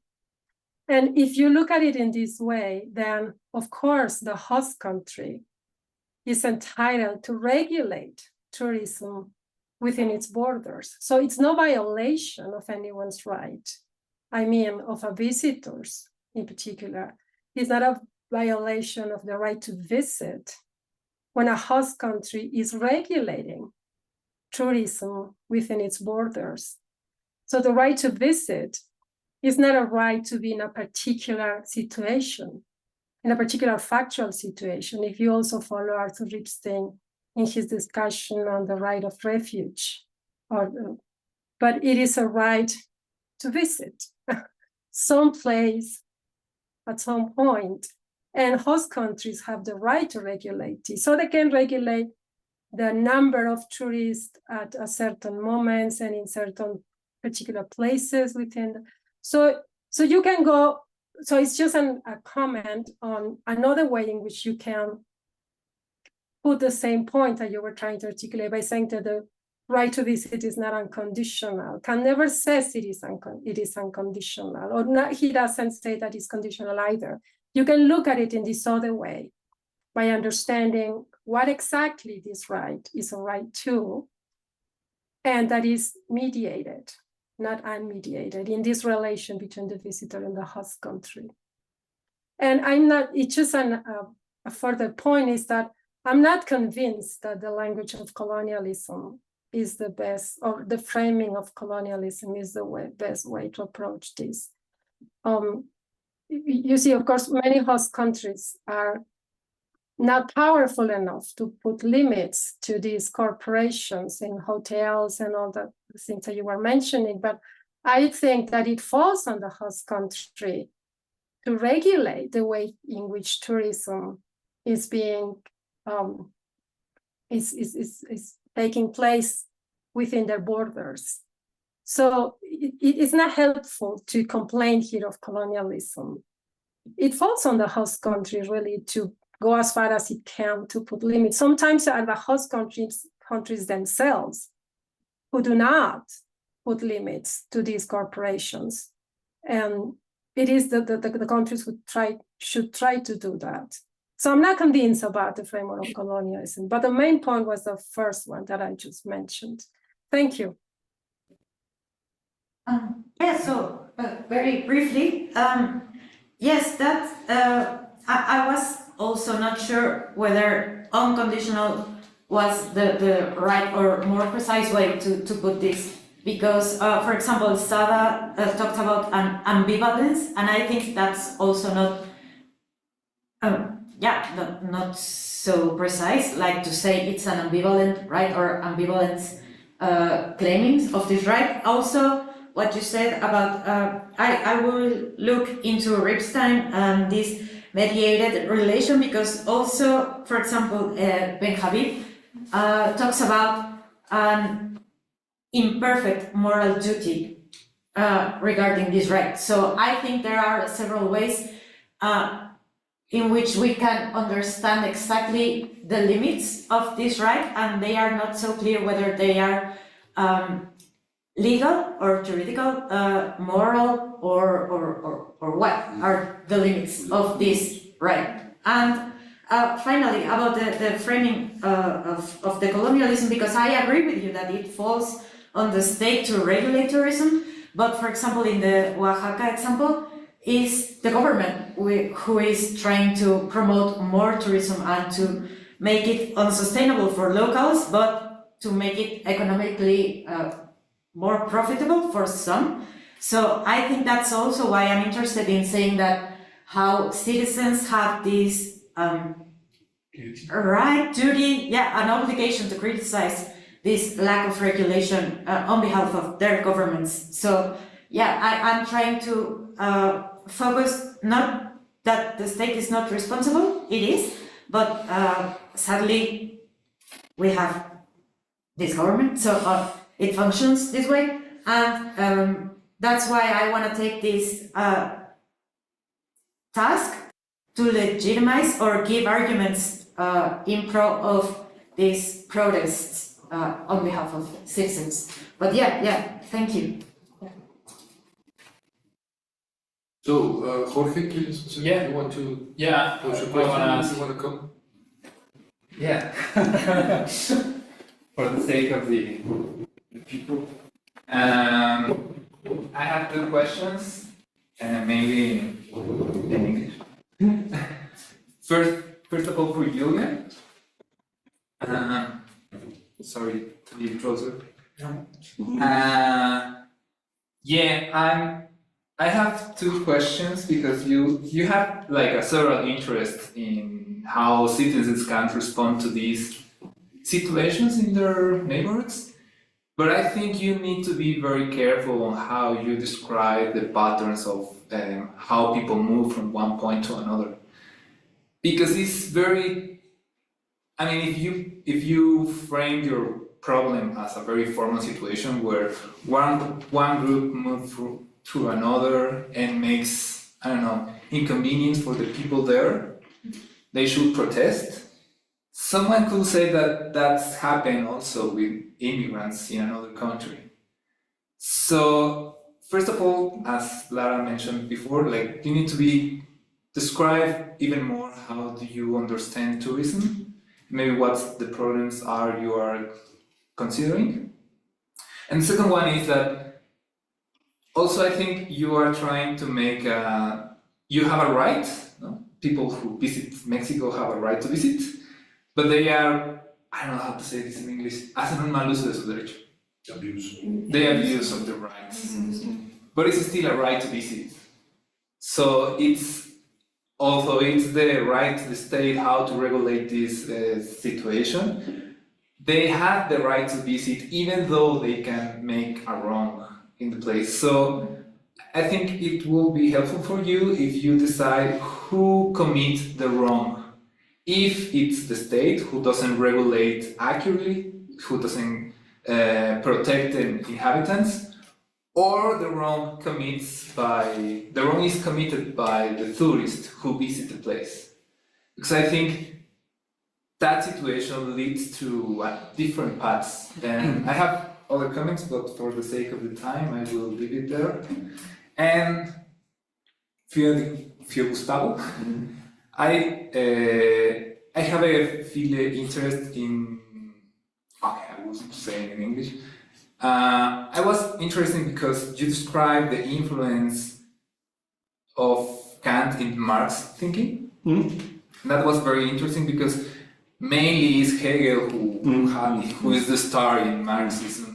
So I was wondering if you have more information about how Kant possibly influenced Marx legal thinking. So, for the sake of time, can we take the last question and then you answer? Yes. Arturo, can you please, yeah. And welcome, good to see you. We don't hear you. We can't hear you. What about now? Is it better?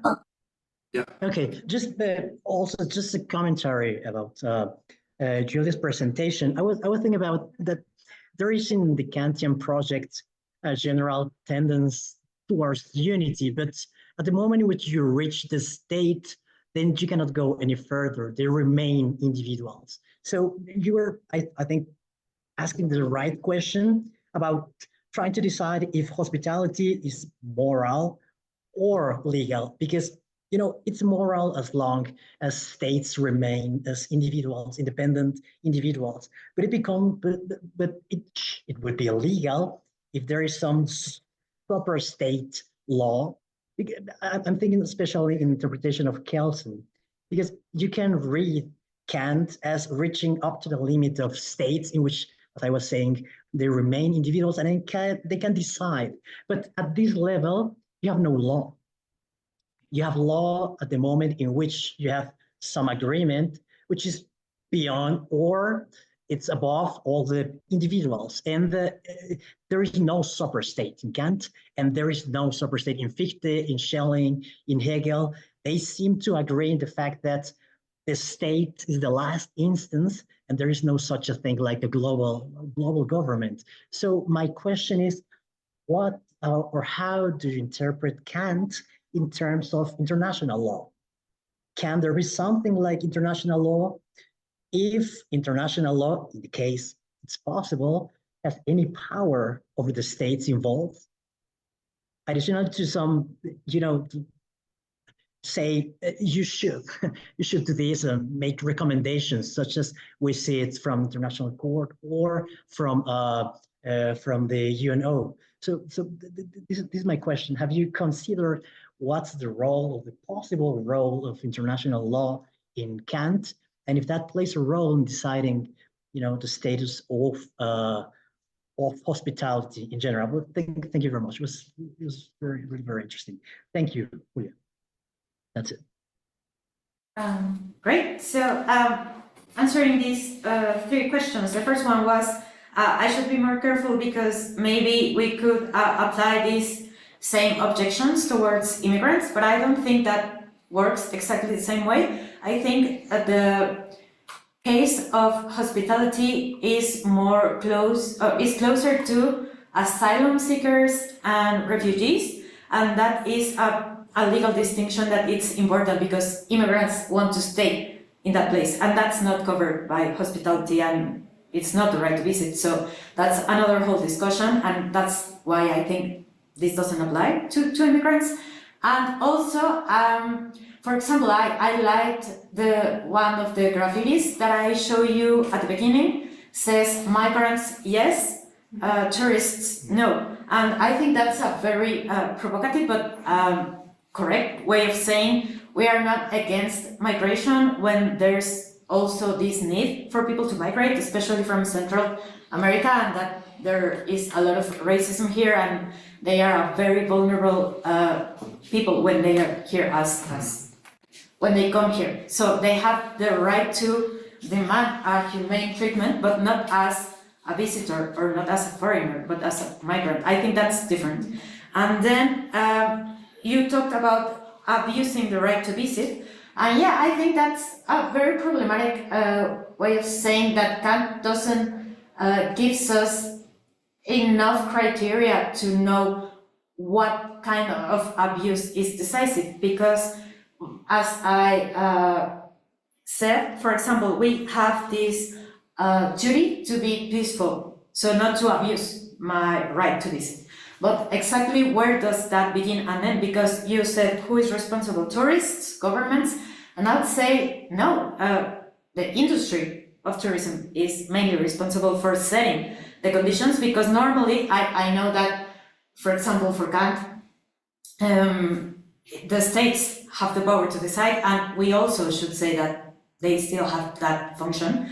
But really the industry is trying to overrule this and to try to make their way through the political and legal regulations. So I would say that the one responsible for the abuses of this right is the industry of tourism, not just particulars or individuals, or not just particular states. And finally, Arturo, because I have to be brief. Yeah, about international law, that's why I wanted to say that there is this international code that UN tourism gives towards countries where they try to be, they try to push a sustainable agenda on tourism and just tourism, but that's what I said, that has been criticized as co-opting this Kantian concern toward tourism in saying, oh yeah, we are regulating it from the international community towards each state,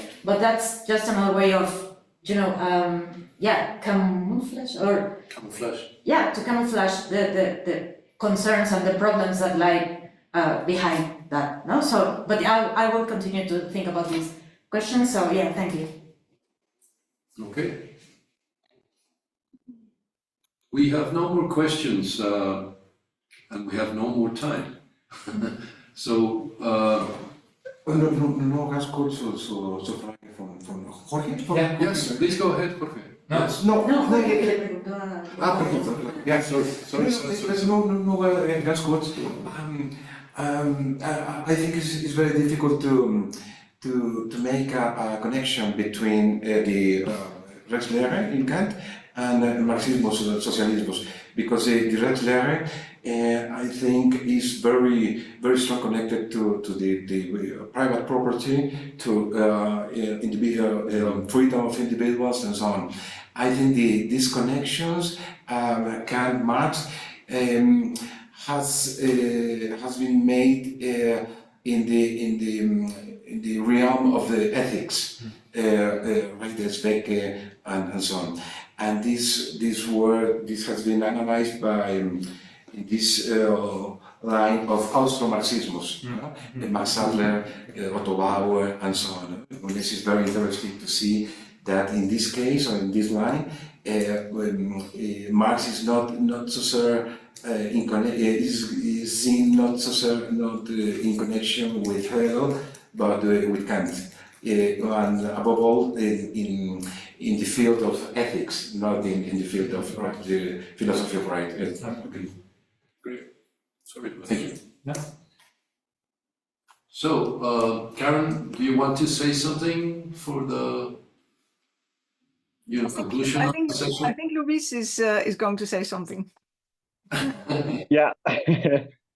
Yeah. Okay. Please. So thank you so much. I think it was really good. It was a very productive session. We're all very happy about this, and so I will just post here the schedule of the future sessions of the VKC. So in 2 weeks, we'll have the group of Kant studies in Egypt. They will be holding their session. You're all very welcome to stay, very welcome to join us. And after I stop the recording, you're also very welcome to stay connected for more informal conversations, and also to ask further questions if you have other questions to the speakers.